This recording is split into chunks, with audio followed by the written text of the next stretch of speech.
Сәлеметсіз бе білім алушы? Біздің бүгінгі сабағымыздың тақырыбы жай сөйлем. Жай сөйлемнің түрлері, яғни жақты, жақсыз, жалаң, жайылма, толымды, толымсыз және атаулы сөйлемдер туралы айтатын боламыз.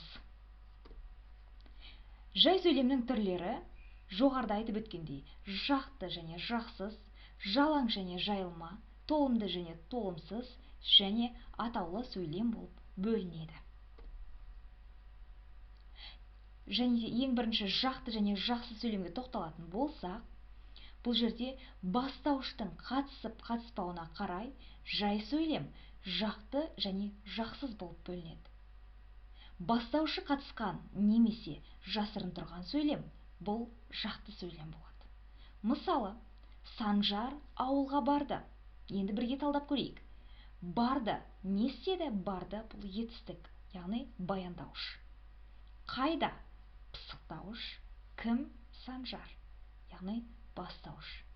Міне, бұл жерде көріп тұрғандарыңыздай бастауыш сөйлемде бар болғандықтан бұл бізде жақты сөйлем. Ал келесі жақсыз сөйлем дәл осы жақты сөйлемге қарама-қарсы, яғни бастауыш қатыспайтын, сөйлемге баяндауыш негіз болатын сөйлем жақсыз сөйлем деп аталады. Менің Тортайдың қасынан кеткім келмейді. Міне, байқадыңыз ба? Кеткім келмейді. Бұл күрделі баяндауыш. Қайдан? Қасынан пысықтауыш. Кімнің? Тортайдың анықтауыш. Кімнің? Менің анықтауыш. Демек, бұл жерде бастауыш жоқ. Міне, бастауыш болмағандықтан бұл бізде жақсыз сөйлем. Жай сөйлемнің келесі түрі бізде жалаң және де жайылма болып бөлінеді. Тұрлаусыз мүшелердің қатысу-қатыспауына қарай сөйлем жалаң және жайылма болып бөлінеді. Бізде ең әуелі тұрлаусыз мүше дегенге ол өздеріңіз білетіндей анықтауыш, пысықтауыш, толықтауыш жатады. Ал тұрлаулы мүшелерге бастауыш пен баяндауыш жатады. Енді осы тұрлаусыз мүшенің қатысу-қатыспауына қарай жалаң, жайылма екендігін біз ажырата алады екенбіз. Тұрлаусыз мүше қатыспайтын тек тұрлаулы мүшеден, яғни бастауыш пен баяндауыштан ғана жасалған сөйлем бұл жалаң сөйлем. Мысалы, есіл тасып жатыр. Тасып жатыр күрделі баяндауыш болса, не есіл. Келесі сөйлем, нәресте жылап жатыр. Жылап жатыр күрделі баяндауыш болса, кім жылап жатыр? Нәресте жылап жатыр. Бұл баяндауыш. Көріп отырсыз ба? Тек қана бастауыш пен баяндауыштан ғана тұр. Міне, біз бұндай сөйлемді жалаң сөйлем деп атаймыз. Ал енді тұрлаулы мүшемен бірге тұрлаусыз мүше қатысқан сөйлем жайылма сөйлем деп аталады. Мысалы, түні бойы ақ жауын сіркіреп жауды. Жауды не істеді? Жауды баяндауыш.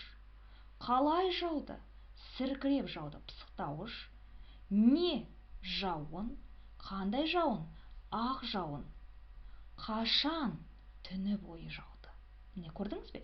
Бұл жерде пысықтауыш та бар, анықтауыш та бар, толықтауыш та бар. Яғни бұл жерде бастауыш та бар, баяндауыш та бар. Дәл осылай тұрлаусыз мүшелер қатысқан сөйлем бұл бізде жайылма сөйлем болып табылады.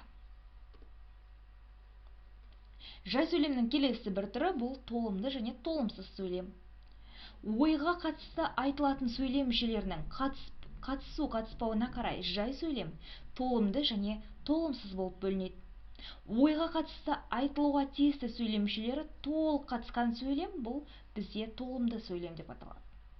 Мысалы, жайлаудың жадыраған ашық күндерінің бірінде Тортай екеуміз бұзау бағуға шықтық.